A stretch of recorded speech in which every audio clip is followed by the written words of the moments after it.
आप ये सीधी लाइव तस्वीरें देख रहे हैं हरियाणा के ज़िले यमुनानगर से। जी हाँ दोस्तों, बेटियां सर का ताज हुआ करती हैं और बेटियों से ही घर होता है और बेटियों से ही परिवार होता है। लेकिन ना जाने समाज को क्या हो गया है कि दिन ब दिन बेटियों के प्रति बढ़ती क्राइम को लेकर कहीं ना कहीं यमुनानगर सिटी एक बार फिर से क्राइम में तब्दील हो रही है। आज आपको एक ऐसी ही खबर देने के लिए मैं आया हूँ और आप सभी को जानकारी दे दूँ कि गांधी नगर इलाके में इस वक्त हम मौजूद हैं और बेहद ही दर्दनाक हादसा सामने आया है, जिसमें 15 वर्ष की नाबालिग बिटिया को फ्रूटी पिलाकर और काम दिलाने के बहाने शारीरिक दुष्कर्म का जो है मामला सामने आया। आप सभी को बता दें, 15 वर्ष की बिटिया थी, पिता का साया सिर पर बेटी के नहीं था। मां घर घर बर्तन मांजकर नौकरी किया करती थी और लोगों की झूठन तारा करती थी और बेटी महज 15 साल की थी। अगर पिता का साया चला जाता है तो घर में व्यक्ति कोई नहीं बचता जो कमा सके और बेटी को काम के सिलसिले में जाना पड़ा और काम के सिलसिले में बेटी निकल पड़ी और निकलने के साथ काम के सिलसिले में आखिरकार इस समाज में बहुत सारे लोग टकराते हैं और तरह तरह के झांसे देते हैं। और जब मैं बता दूं, जब व्यक्ति को किसी चीज़ की ज़रूरत होती है और व्यक्ति को जब पेट में भूख होती है तो वो कुछ ना कुछ करने के लिए तैयार हो जाता है। इसी ही प्रकार जो है रिंकी नामक युवक ने उस बेटी को फंसाने की सोची और उसे काम दिलाने के बहाने एक निजी अस्पताल के पास लिए कमरे में उसे ले गया और उसको कहा कि मैं तुम्हें काम दिलाऊंगा, लेकिन उसको वहां पर फ्रूटी पिलाई और फ्रूटी में मिलाया हुआ था नशीला पदार्थ, जिसके पदार्थ को पीने के बाद उसने उसके साथ शारीरिक दुष्कर्म करने की कोशिश करी और उसको कहा कि अगर तू ये जानकारी अपने किसी भी जानकार को देगी या फिर अपनी मां को बताने का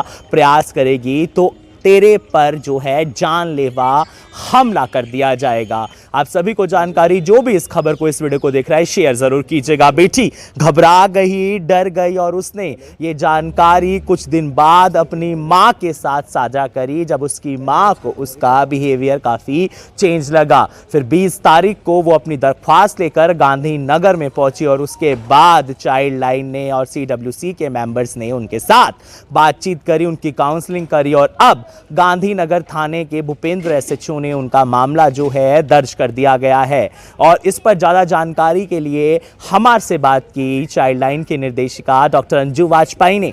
क्या कुछ उनका कहना है आपको सुनाने का प्रयास करते हैं कि क्या कुछ मैम ने कहा। मैम, एक केस सामने आया था जिसमें मैम किशोरी लड़की को मैम कुछ नशीला पदार्थ मिलाकर दुष्कर्म किया है। मैम क्या कुछ समझती हैं आप मैम इन ऐसे केसेस में मैम जो काफ़ी समय के बाद भी उजागर होते हैं या फिर काफ़ी टाइम के बाद रिकॉर्ड किए जाते हैं, मैम उसमें क्या कुछ आप अपना जो है विचार रख सकती हैं इस बारे में। एक्चुअली बहुत कॉमन सी समस्या हो गई है ये। पहले होता था कि बहुत रेयर सुनने में मिलता था, अब तो आए दिन आपको अखबारों की सुर्खियाँ मिलेंगी, वहाँ किसी लड़की के साथ दुष्कर्म हो गया, वहाँ किसी किशोरी के साथ दुष्कर्म हो गया। मुझे लगता है कि समाज को बहुत सेंसिटिव होने की ज़रूरत है एंड स्पेशली पेरेंट्स को बहुत सेंसिटिव होने की ज़रूरत है, क्योंकि अक्सर ये वो बच्चियाँ आ रही हैं जो हमारे के सामने आ रही हैं जिनके दोनों ही पेरेंट्स जो हैं वो लेबर क्लास में हैं, दोनों सुबह निकल जाते हैं लेबर करने के लिए। मैं अक्सर उन मदर से कहती हूँ कि एटलीस्ट आप जब शाम को घर में आते हैं तो शाम को तो आके बच्चे से दिन भर का स्टॉक टेकिंग कीजिए कि उसने क्या किया क्या नहीं किया। ये जब आप जा रहे हैं कहीं अपने काम पे जा रहे हैं, आपको लगता है कि बच्ची सेफ़ नहीं है तो आप कहीं तो उसे लगाइए ना। आप स्कूल भेजिए उसे, कम से कम उतना टाइम सेफ रहेगी। आप किसी और आसपास कोई ऐसा सेंटर है, क्योंकि सरकार ने बहुत सारी सुविधाएं दे रखी हैं जहां आप अपने बच्चों को भेज सकते हैं, सुरक्षित रख सकते हैं। किसी क्लास को ज्वाइन करा दीजिए, कुछ कर दीजिए, लेकिन कम से कम विश्वसनीय या बच्चों को इतना सक्षम बना दीजिए कि वो घर से बाहर नहीं निकलें, किसी अनजान आदमी के साथ तो इंटरेक्ट नहीं करें, या घर में उसे बताइए कि अगर मैं घर में नहीं हूँ तो आपको दरवाज़ा नहीं खोलना है, चाहे कोई भी आ जाए। यहाँ तक कि अगर आपको कोई रिश्तेदार भी आ गया, आपका चाचा मामा भी आ गया, तब भी आपको दरवाज़ा नहीं खोलना है। तो ये बातें कौन सिखाएगा?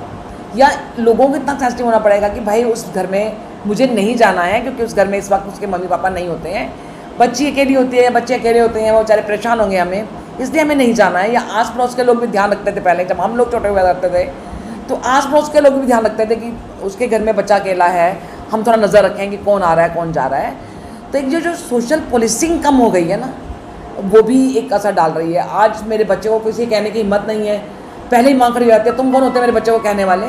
तो ऐसे में दिक्कत ज़्यादा है, जहाँ हमने समाज को भी काट दिया है, हम खुद भी मजदूरी कर रहे हैं, हमने बच्चों को समझाया भी नहीं है, तो इस तरह की दिक्कतें उस तरह से ज़्यादा आती हैं। मैम कई बार देखा जाता है कि फॉल्स केसेस भी होते हैं, हम एक पहलू को पढ़ लेते हैं, दूसरे पहलू को नहीं पढ़ पाते, तो मैम कहीं ना कहीं ऐसी चीज़ें भी देखने को मिल रही हैं आज समाज में। नहीं, बिल्कुल, क्योंकि कई अभी कुछ केसेस ऐसे भी आए जहाँ रंजिश पेरेंट्स की आपस में है और वो उसको यूज़ कर रहे हैं बच्चे को यूज़ कर रहे हैं। हाँ, एंड तब हम उस केस में हम बहुत ज़्यादा स्ट्रिक्ट होकर बच्चों को ये समझाते हैं कि बच्चा तो वही सब कुछ सीख के बड़ा हो रहा है ना, तो उसका सोशलाइजेशन क्या होगा, वो बड़ा होकर क्या होगा, उसको लगेगा कि अरे ऐसा भी होता है। तो आपने अगर बच्चे को एक स्वस्थ मस्तिष्क से तैयार करना है, एक अच्छा नागरिक बनाना है, तो एज ए पेरेंट्स आपकी रिस्पॉन्सिबिलिटी है। हमारे पेरेंट्स हमको घोट के पिलाया करते थे कि झूठ नहीं बोलना है, वो कभी हमसे झूठ नहीं बुलवाते थे कि जाके आंटी को ये कह दो, अंकल को ये कह दो। आज ये चीज़ें बड़ी कॉमन हो गई हैं। आज आप उनके सामने सब कुछ कर रहे हैं, उनके सामने झूठ बोल रहे हैं, या ऑल द रिलेशंस, आप एक एक कमरे में रह रहे हैं, उसी में बच्चे सो रहे हैं, उसी में आप सो रहे हैं, एंड आपको अपने ऊपर भी कंट्रोल नहीं है, तो कैसे बच्चों को सोशलाइज करेंगे? मैम जैसे जांच बड़ी मुश्किल हो जाती है इस केसेस में, जैसे कुछ पिलाया 2-3 दिन के बाद आया, मेडिकल नहीं हो सकता, हमारे को सबूत जुटाने पड़ते, तो मैम क्या कुछ लगता है कि काफ़ी केस क्रिटिकल कंडीशंस पर पहुंच जाते हैं? मैं जिस केस में ऐसा लगता है कि हमें लेके गए हाँ काम करने के लिए, जी, पेरेंट्स कहाँ थे, कैसे पेरेंट्स ने भेज दिया, या क्यों बच्चों को हमने इतना सोशलाइज नहीं किया कि अपने किसी अनजान व्यक्ति का नहीं जाना है, या नाम भी नहीं पता। हाँ, और फिर दूसरी बात ये है कि बच्चों को स्पेशली खाने पीने के लिए साफ बना करके भेजिए कि आपको किसी से कुछ भी खाना पीना नहीं है। हम लोगों के बच्चे हॉस्टल में रहते हैं, तब भी हम कहते हैं कि आपका कलेक्टिव कोई प्रोग्राम हो, आप एक चीज़ मान लीजिए, अपनी बॉटल भी घर से लेके जाइए। तो इतना तो बच्चों को हमें सोशलाइज करना पड़ेगा कि हमें किसी को कोई चीज़ नहीं पीनी है, किसी से कुछ नहीं खाना है, ये सब चीज़ें हमें बच्चों को सिखानी पड़ेंगी।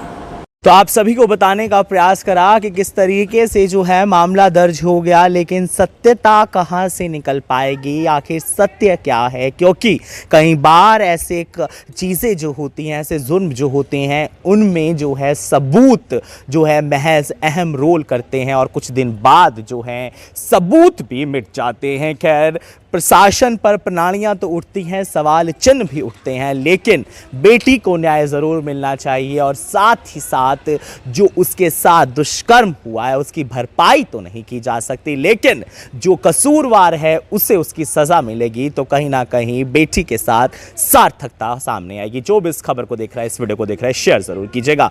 अब मुझसे हमको दे दीजिए इजाज़त। तमाम बड़ी खबरों के लिए बने रहिए IB24 के साथ। नमस्कार। अब यहाँ तक आ ही गए हैं तो हमारे चैनल को सब्सक्राइब जरूर करें और नीचे दिए गए बेल आइकन को जरूर दबाएं ताकि हर खबर सबसे पहले पहुंचे आप तक।